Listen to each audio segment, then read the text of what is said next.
Placards, banners, and a determination to bring awareness to the plight of domestic abuse victims fueled Saturday's march organized by the Vulnerable Persons Unit of the Royal Saint Lucia Police Force.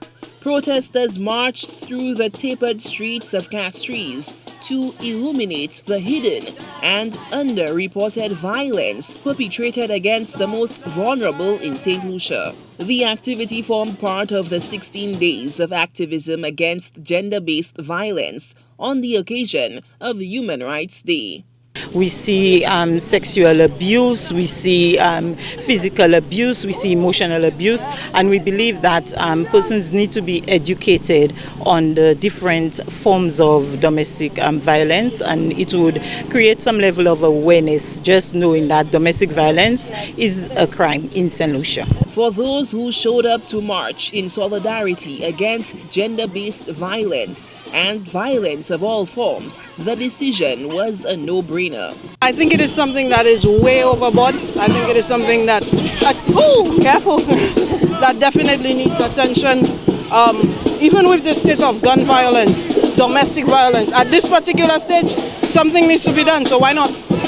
For others, it was an opportunity to make an impassioned plea to perpetrators to get help and end the cycle of violence. Well, what I think about it, it is time for them to stop it, because we have too many people losing their life just like that. And the guys that is doing that, they have children. What you are living for your child? My brother, you got to stop that crime and get a job and do something. We can't take it no more! According to Sergeant 701 Cicely Jean-Baptiste of the Vulnerable Persons Unit, it's all about preemptive action to prevent an epidemic of gender-based and intimate partner violence. The unit is responsible for investigating domestic, sexual, and child abuse cases and any offense involving the vulnerable.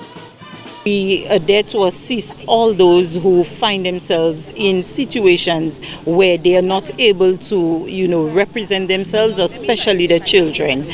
During the 16 days of activism against gender-based violence, the VPT also distributed brochures to students and working St. Lucians to educate them on all forms of violence, including cyberbullying. Solange Alfred, HTS News Force.